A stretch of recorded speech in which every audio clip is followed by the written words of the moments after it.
All right, so this is 4-step number 8. We're in chapter 10.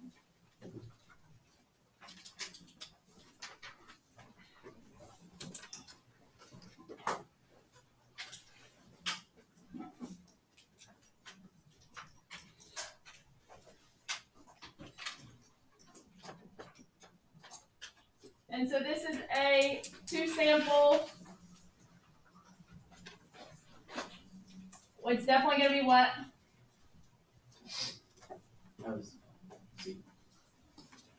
Today it's going to be a test, and then 4 difference of proportions.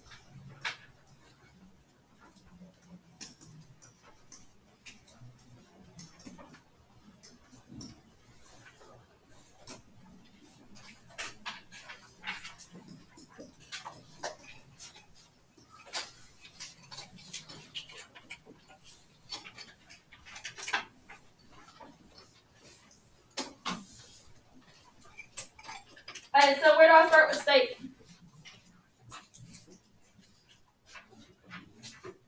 What?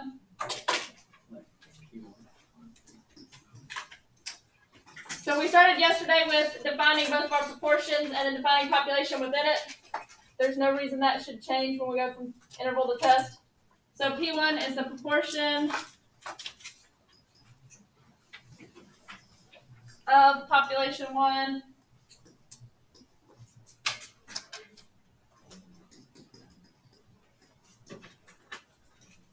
that success. And that's written very generally like we did Friday.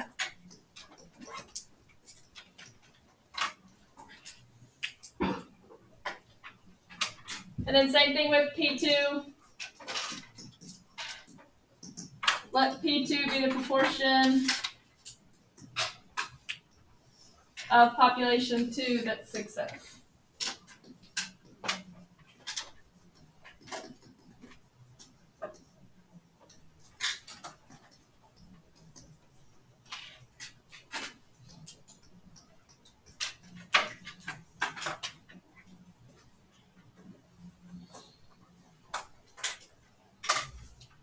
What did we do from there on Friday?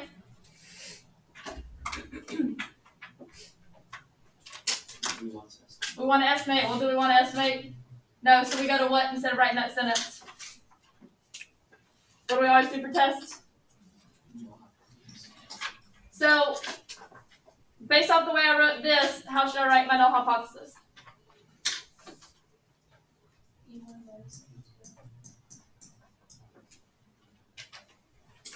It has to be what? And I'm probably going to go ahead and write number here, but then once I write both of them, I'm going to write almost always 0. So then my alternative hypothesis is going to be P1 minus P2, my 3 options, less than, greater than, not equal to.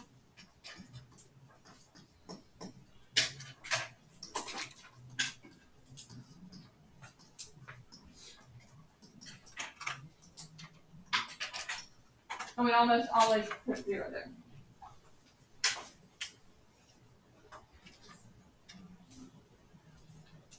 What's the one thing I haven't written yet that we always write for tests?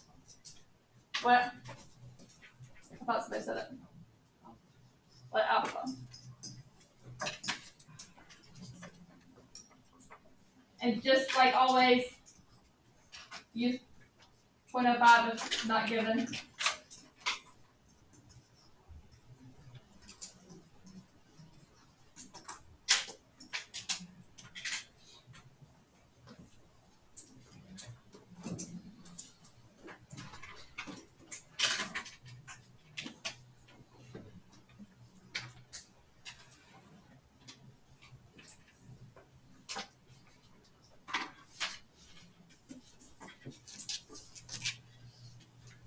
And what's the first part of plan?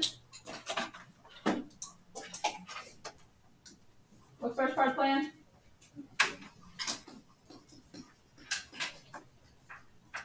And we should know what this is before we start writing. This is a, how many? This is a 2 sample. This may not actually apply to anybody's in here right now. If you do something wrong, like call this a 2, I don't remember what somebody called it, 2, they call it something weird. And then you make the same exact mistake on the next test because you didn't even look at one of the mistakes you made on the test before, then maybe you need to do something differently. I think it was not like one person then. Alright, so 2 sample, what's next? And then 4 difference in proportions.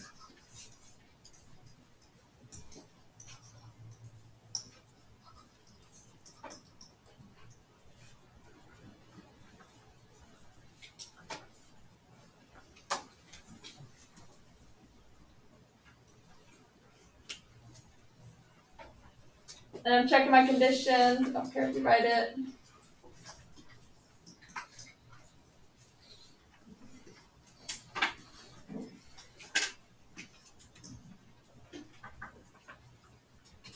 What do I need to write for random?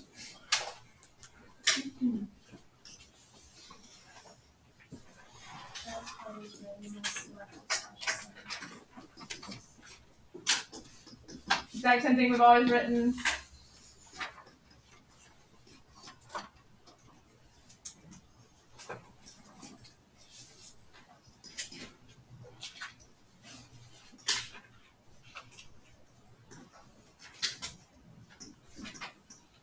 But what do I have to do?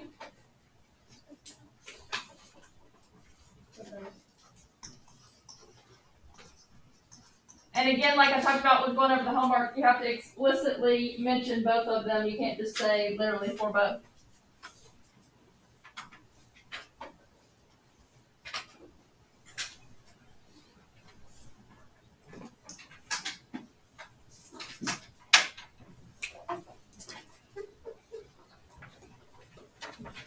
What's my next condition?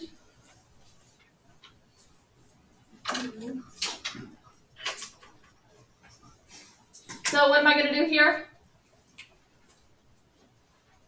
Check.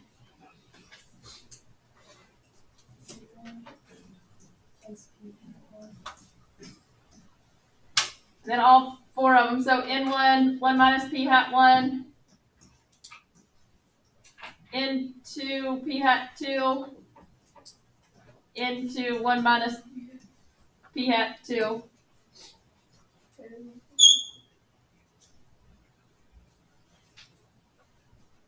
Does anybody have questions about that part? Or a concern about that part?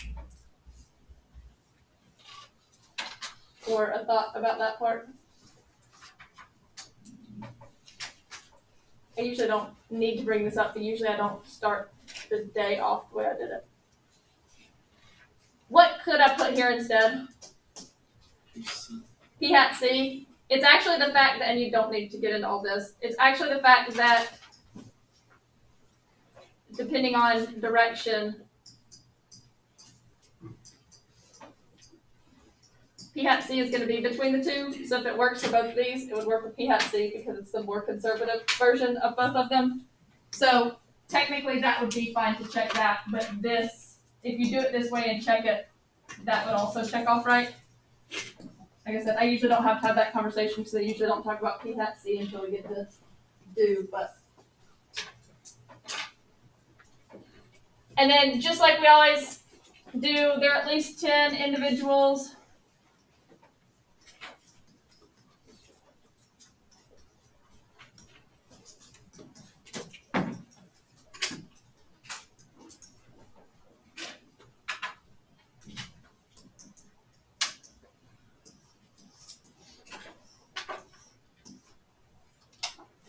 And in general, some form of success, failure.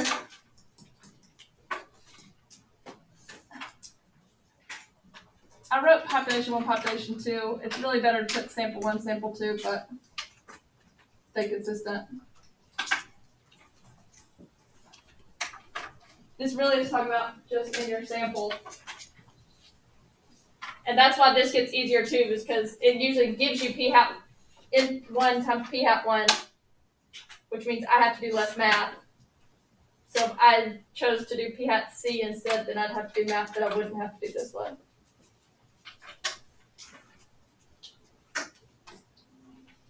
I'm going to put in sample.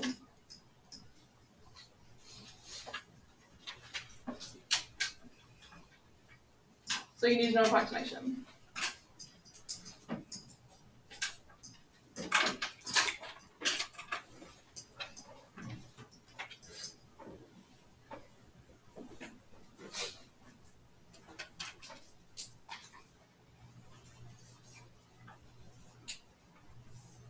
And then independent 10% condition.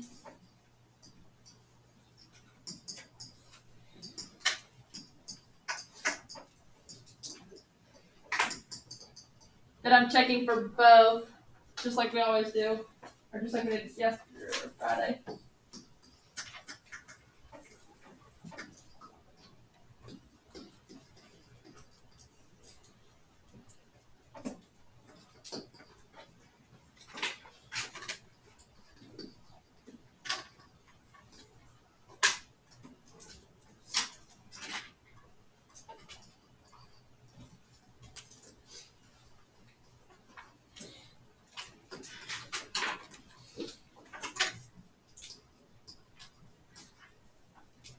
So that's kind of shorthand, but there are at least that many of each individuals in each of the populations.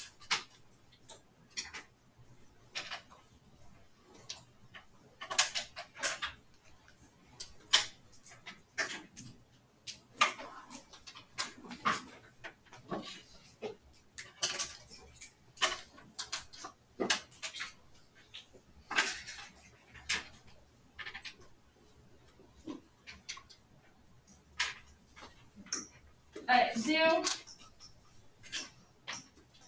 What do I need?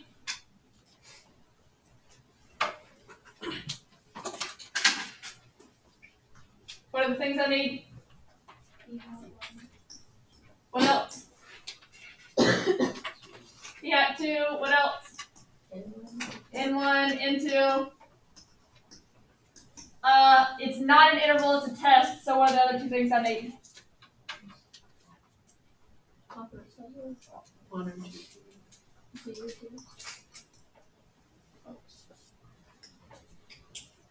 So 1 or 2 tail. And what else?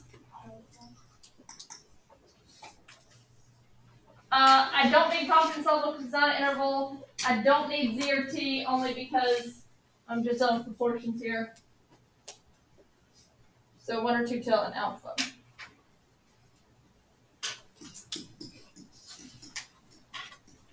So our test statistic equation, what's going to go on top?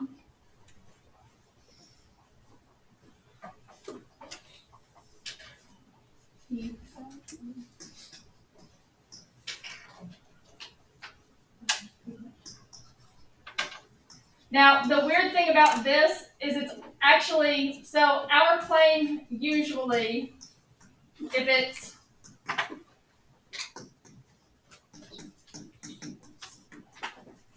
this would be that, right, up top. So this is statistic minus the claim. What is our claimed value here? Wait, I'll come back to this.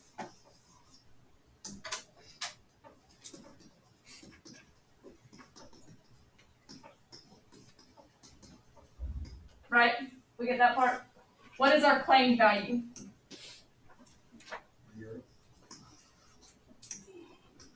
And what is our statistic?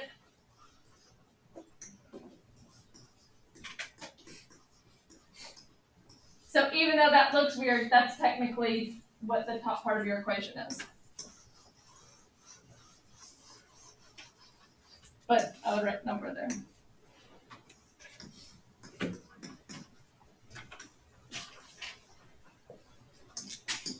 Some people write this as that because it makes sense to them where it comes from.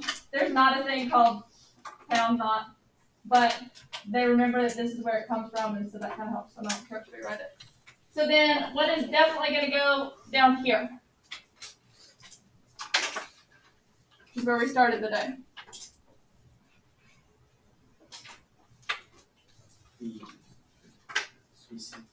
So P hat C times 1 minus P hat C relative to the first sample, so divided by N1, and then still our combined P hat C, 1 minus P hat C, this time relative to the second sample.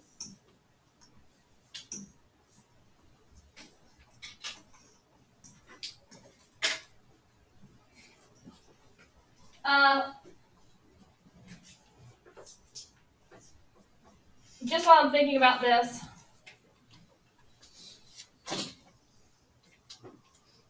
you can always use any subscript letter that you want to. So like when we did the homework problem, we did PM and PW, right? I would never use C as a subscript because that gets really confusing. I would never use 0 as a subscript because that gets really confusing. P with subscript P gets weird, but there's nothing wrong with it. But think about things like this, and you might want to try to avoid them sometimes. But I was just thinking about it while I wrote this. All right, and then what do I need to do once I get my test statistic always? This is supposed to be divided by and square root. My markings got kind of mixed in together. So always once I find my test statistic, I do what? Draw and shade.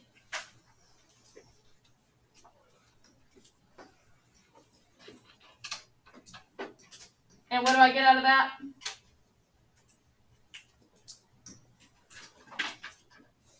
I draw and shade to find my p-value, which I compare to my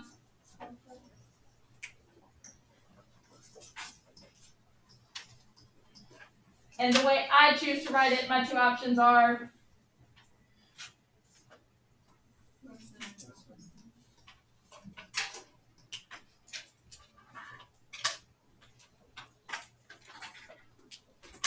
and like I had somebody on the last test write greater than here and then answer the question correct. I don't care if you use greater than, it's just easier to explain it to everyone at the same time that way.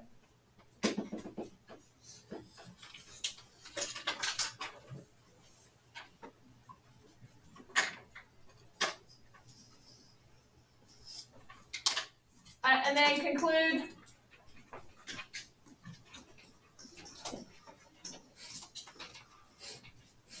What do we start with?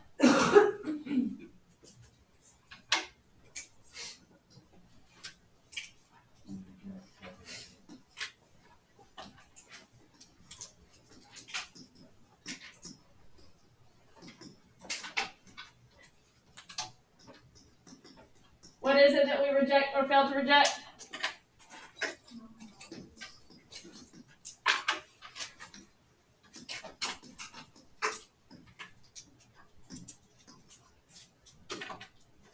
Whatever the null hypothesis is.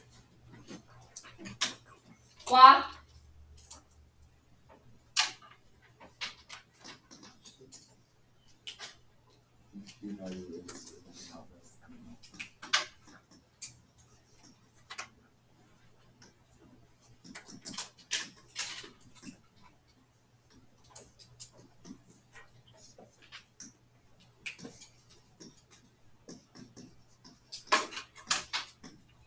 Which means that we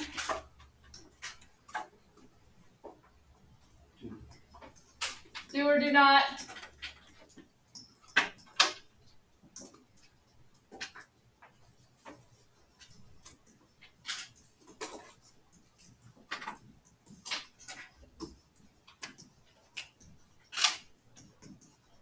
now I will say I have two options here, wording or write HA.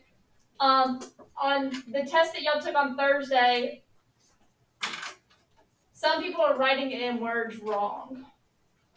And I want you to be able to theoretically write it in words so that you can make sense of it.